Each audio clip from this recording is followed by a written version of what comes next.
Padres have sold out season tickets for the fourth straight year. What kind of grade would you give AJ Preller on his offseason? And we have your Padres answers in today's mailbag. Hi, everybody. Welcome to Friar Territory on the Foul Territory TV network. Check this out. See? Proof. Foul Territory. I am Marty Caswell. That is Kyle Glaser, and we have a lot to get to. Kyle, how are you today? Doing all right, Marty. We still are waiting for some big free agency or trade news to drop from the Padres. That Yes. said, there still have been some interesting developments, and I do feel like it's a good time to kind of recap the offseason so far and assign our grades for the Padres offseason. Again, with the caveat, so far. There's still a good month plus left, and really from now till opening day, you've got more than 2 months left. So there's still a lot of time for things to happen. If we were going to go ahead and grade the business side, just on the press release that came from the Padres yesterday, I would give it an A. I would give it an A plus because it's early January. We haven't even got to the excitement of FanFest yet, and the Padres are announcing for the fourth straight year they have capped season tickets. They've sold out. There's the waiting list is ongoing, and it sounds like Padres are gonna perform at the box office yet again. And it's so important to really highlight how engaged the fan base has been and give the Padres organization credit for Yes. engaging the fan base, particularly the business side under Eric Grupner. The Padres have been top 5 in the major leagues in attendance for 5 straight seasons. Now they've sold out season tickets again for the 4th straight season.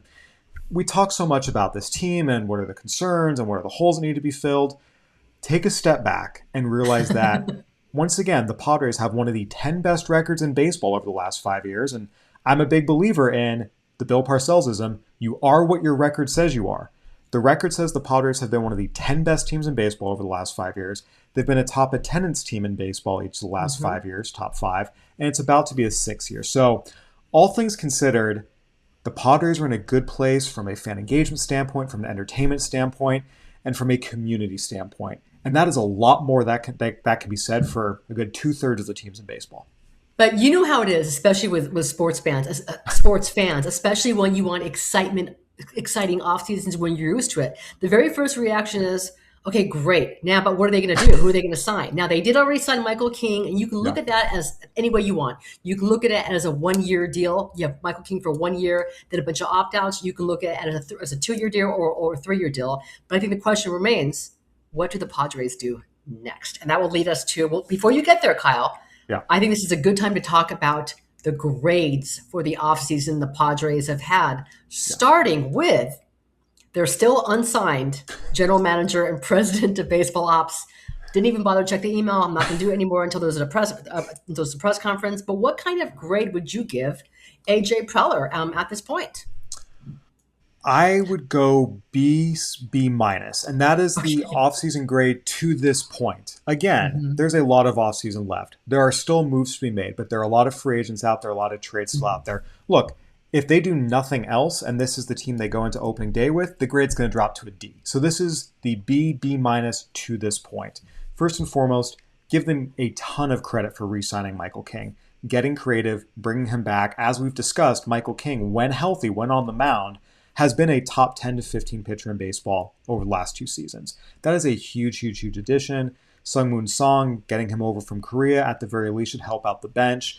It's a little thing, right? But the Padres did all the right things with their option decisions. They did all the right things with their non-tender decisions. They did the right things when just looking at, okay, who should we bring back, maybe on a lower deal. These are little things that people take for granted, but you'd be amazed how many teams mess this up. So I want to give the Padres credit for, nailing all that, bring back Michael King, adding Sungmoon Song, and they've also made some really nice minor league free agent signings that have gone under the radar. Tristan McKenzie, Jose Miranda, I think, is a great minor league free agent signing. He can really hit. They've done some good things. So again, they still need to upgrade this offense. That is a huge need if they want to be a World Series team. They still need to add another starting pitcher. But on the whole, it's been okay. So far, again, that B minus line is where I put them. So good, not great. Where do you factor in the hiring of Craig Stammen into how you grade this? Because again, on AJ Preller, the decision to hire Craig Stammen, it's always going to be connected to AJ. Yeah, so the B minus is really about what they've done in terms of on-field moves, player personnel. The managerial hire is a TBD. I don't think it's fair to grade it yet because we have to see what Craig Stammen does. What message does he send in spring training? What does he do the first couple months of the season? We've talked about this so much that Craig Stammen has the foundational attributes to be a good manager. He's a natural leader. He's extraordinarily genuine. He knows the game inside and out. He's a great communicator. All these things matter and are the foundation of great managers. At the same time, as we've discussed, for a team that wants to win a World Series, which is their stated goal, every manager who has taken his team to or brought his team a World Series championship over the last 30 years had previous Major League managerial or Major League coaching experience. Craig Stammen has no manager or coaching experience at any professional level, which is a big risk. So again, this is going to be very much a TBD. I don't think it's fair to grade it yet. Where are you on the Padres grades offseason, and do you lump the Stammen hiring in there? What are your thoughts? I'm going to give the grade that I often got when I was in grade school, and that would be an incomplete. Complete. That's a complete incomplete with the option. If you complete this by the deadline, you have the option to get to a solid B, or you could fail this thing, because I feel like we started the off season the same way. Uncertainty about AJ Preller's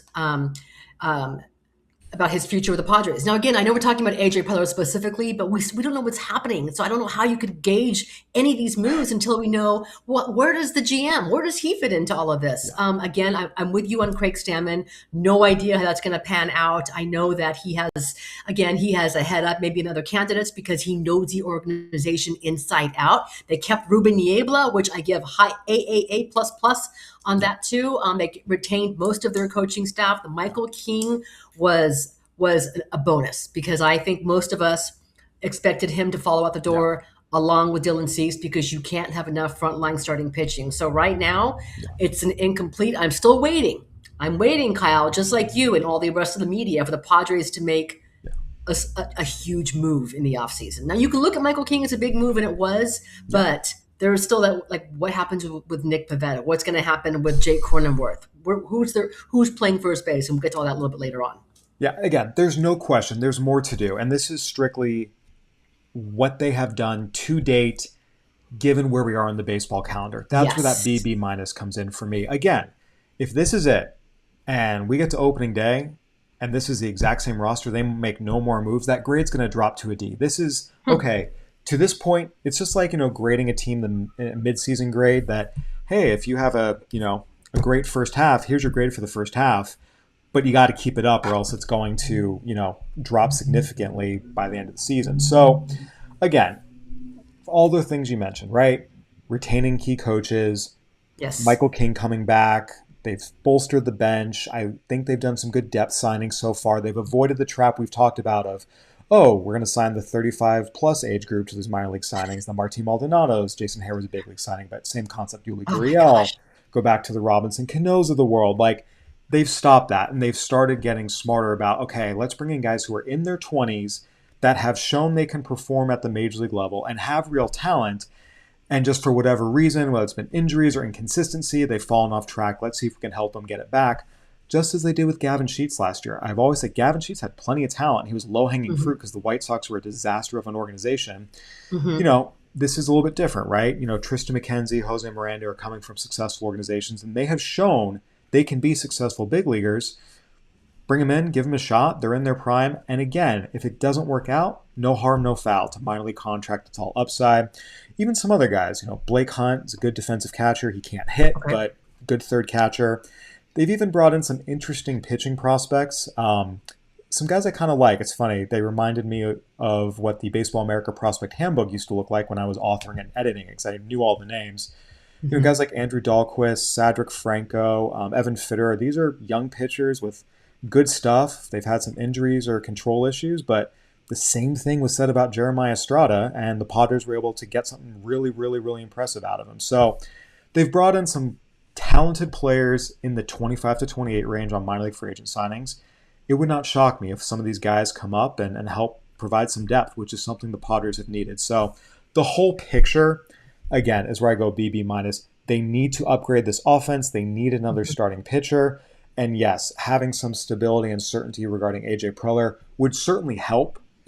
But I will say, I don't think it's a huge red flag if it doesn't, just because we saw what happened with Jed Hoyer, who was in the same situation with the Cubs last year.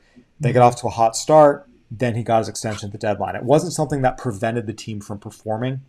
So I'm a little less worried about that one. Obviously, it'd be great if it happened just for stability purposes, but to me, that falls under, okay, priority, starting pitcher, priority, upgrade this offense. To me, AJ Preller's contract isn't going to have the same level of effect on the field as what moves need to be made to this roster will.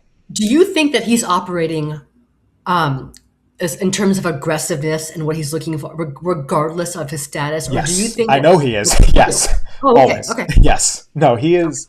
Look, AJ Preller will always, always, always be extremely aggressive. A current exec once told me, he described it as, 28 days later aggressive, like full on zombie coming after you.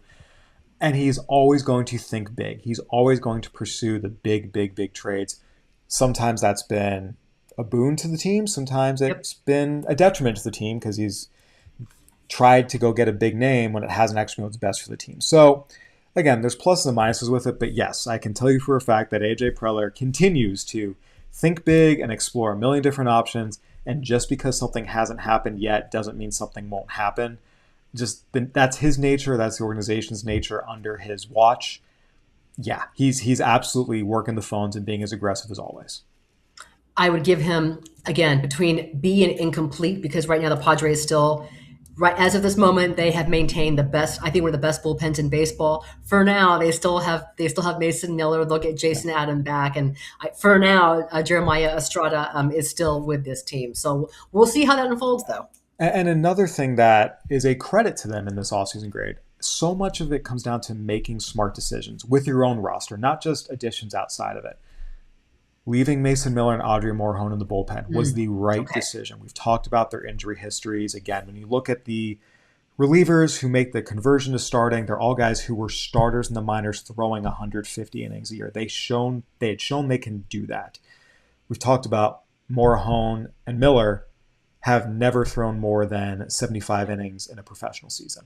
Or Morejon did for the first time last year, as starters even. So again, it was just a very, very low likelihood of success. And the fact that they made the decision to keep him in the bullpen was the best decision for the team. And again, so many teams out there just make really, really poor decisions. And the Padres have been guilty of it too at times. I want to give them credit for their smart decision making with their current roster, because that makes as big of a difference sometimes as who you bring in from outside the organization.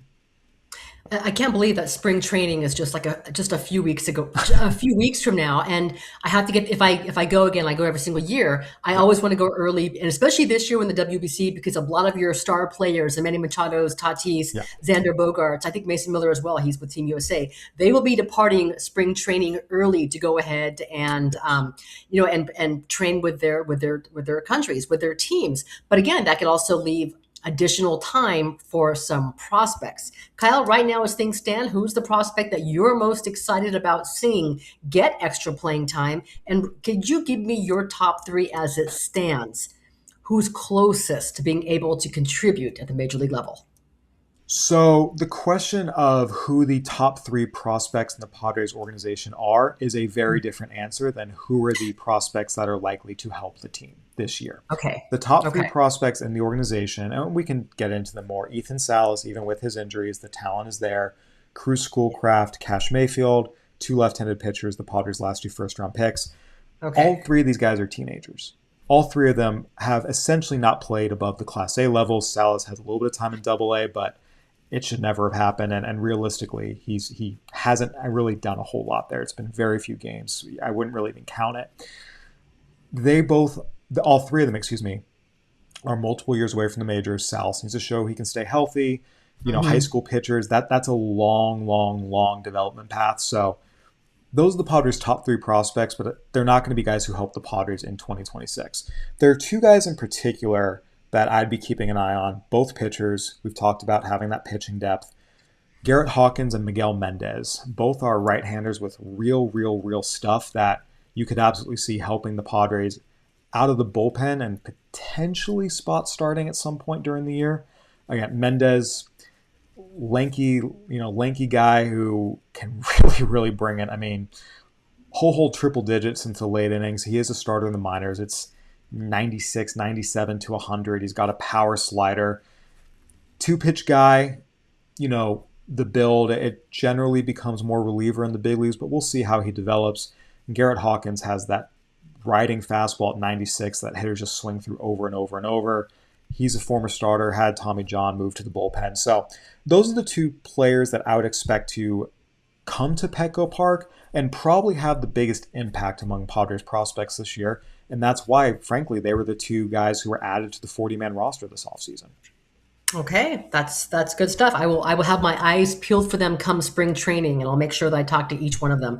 Okay, for all you Padres fans watching us here on Friar Territory on the Foul Territory TV network. See, I have some gear right here and listening to us. Thank you for that. We do a mailbag every single week where we answer your questions about the Padres. We got a lot of good ones, so thank you all for participating. Don't Feel free to send them in every single week to at Marty Caswell, at Kyle Glaser, and of course at Friar Territory. We will do our best to answer them promptly. Kyle, do we have a first question that you would like to go ahead and get to? We do. From our friend Bao Bao again. Bao Loyal Bao? listener, we appreciate your engagement. Yes, we Kyle do. Glaser, myself, noted on last show, Tatis is an energizer catalyst key for the Padres' success. Often when players show negative body language / mood, it leaks into their defense / mental mistakes. How did Tatis keep his elite defense? Lesson for others. Did anyone help him, or did he do it by himself? Marty, just, real quick, I'll answer this one.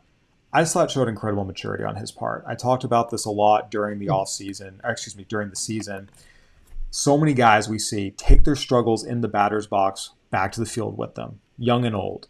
And no matter how Tatis was going at the plate, he played elite level defense. And I thought that showed a lot of maturity, a lot of poise, and really just a huge credit to him. When we would ask him sometimes about his elite defense, he would just say it's God-given talent. Like he just can't help himself. And then he would laugh at it. So I think that's part of it. But to your point, Kyle, I'm very glad because I'm sure you got countless, emails about this, text or whatnot, tweets about it too. But like, what's going on? He looked so dejected in the batter's box, and he would hang his head and walk back to the dugout, and he wasn't dancing, didn't have that same energy.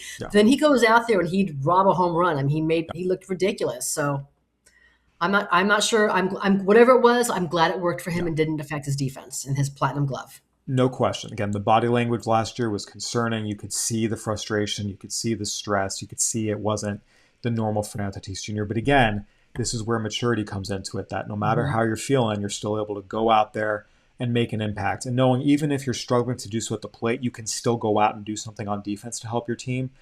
Again, maturity is just the word I keep coming back to. And then I really, really want to make sure Tatis gets credit for that last year. Because there were times he was taking a lot of heat from fans that I thought was unwarranted, to say the least. But some of that comes with being a star player.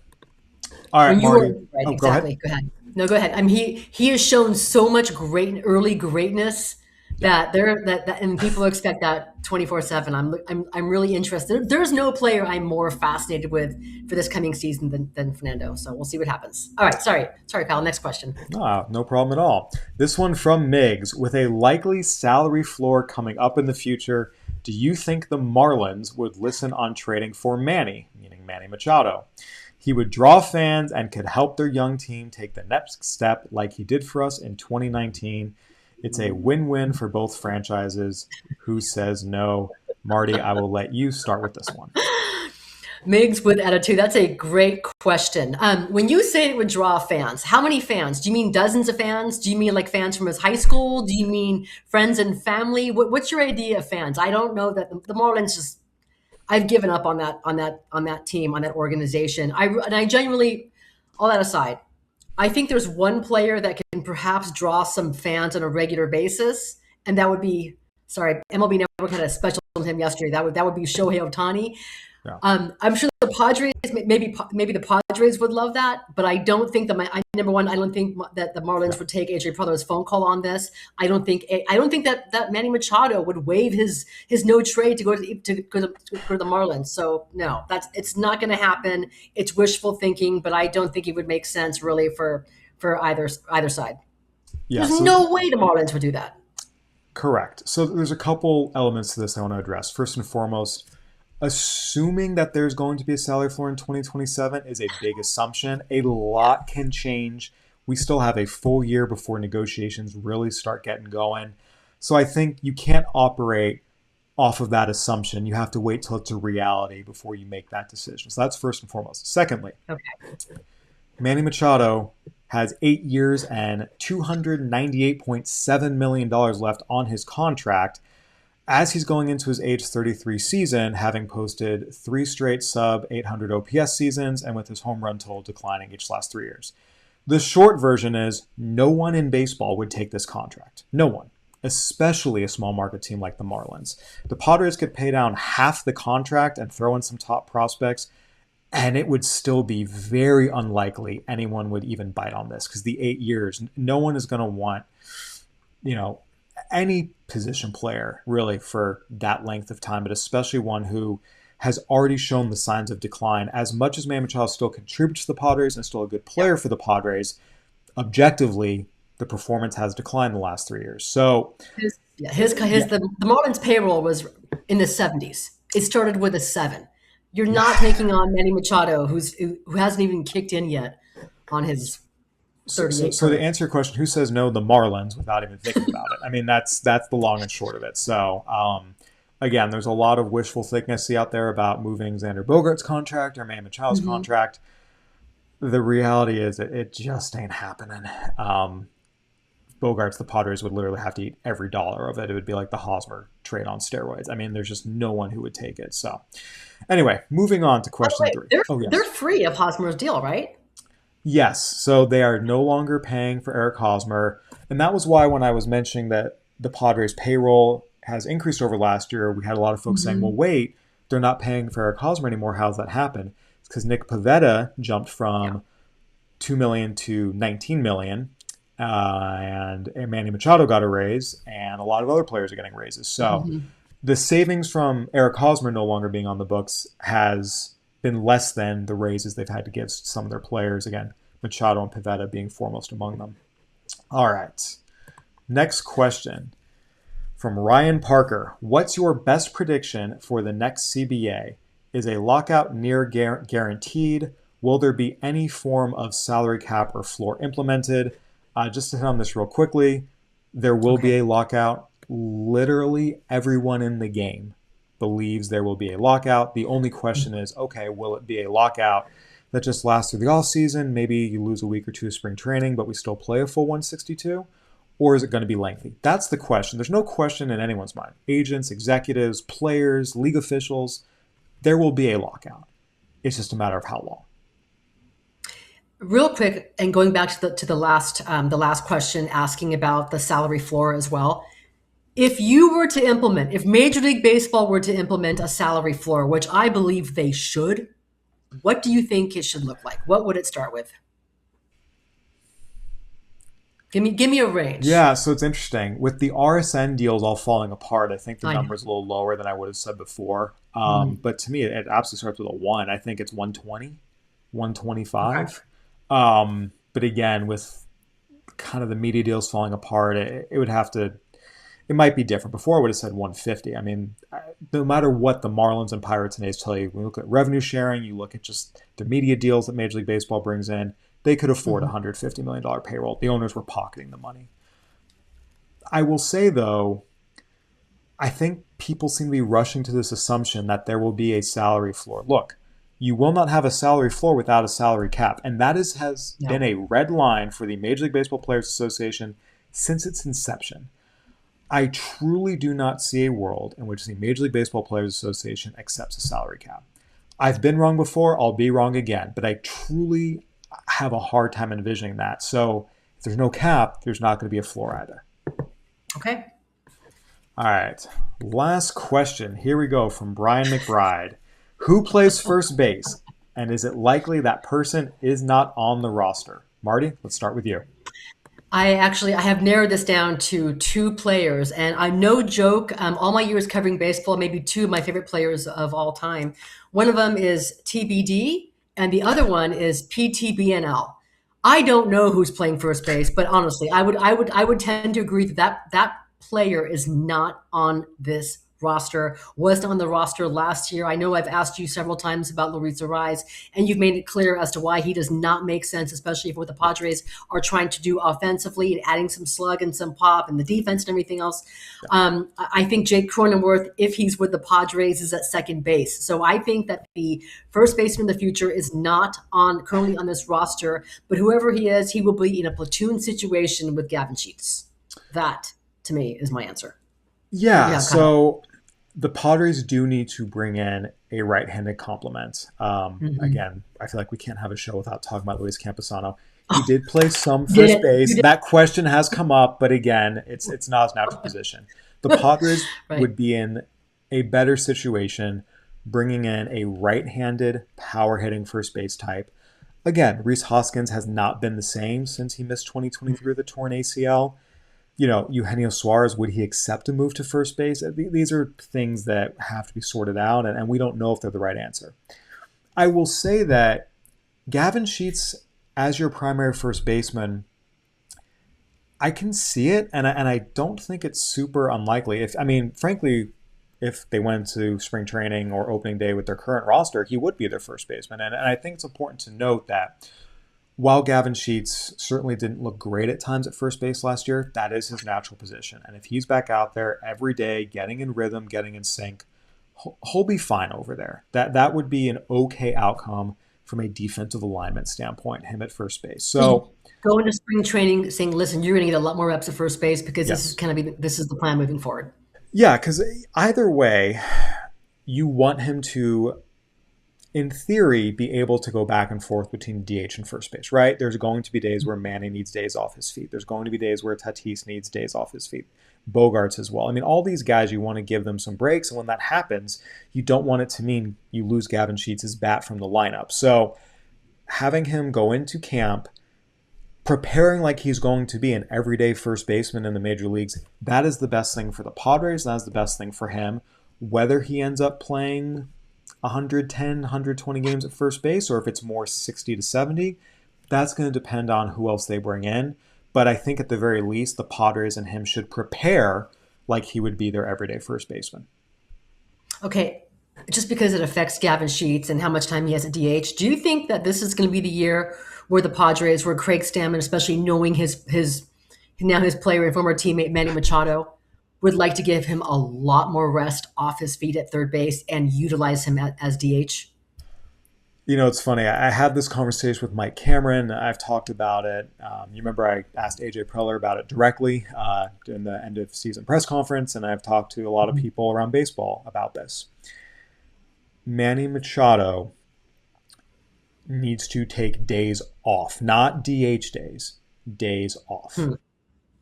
At this point in his career, just given his age, and again, look, you want your guys to want to be out there every single day. You want them to hate sitting. You want them to want to play through injuries. You want them to want to be out there for your team.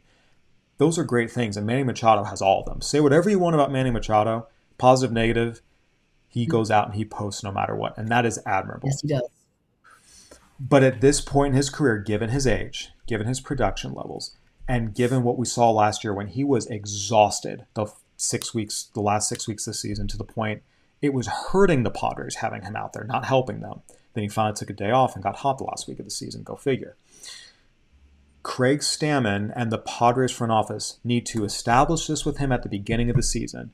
You are playing 145 games. You are not playing 162. And when I say you're playing 145, that's your third base and your DH days. You will take a day off once every 2 to 3 weeks this season, and it means off. They need him fresh throughout the season. And the Padres will be a better team with Manny Machado posting an 815 OPS playing in 145 games than a sub-800 OPS playing 162. Because if what happens last year happens again, the numbers are going to be even worse. And that's not what's best for the Padres. So will he get DH days? Yeah, but it needs to look like 120 games at third base where he's, again, declined a little bit. 25 games at DH and 15 to 17 games off, built in throughout the season at various points, evenly distributed as much as possible.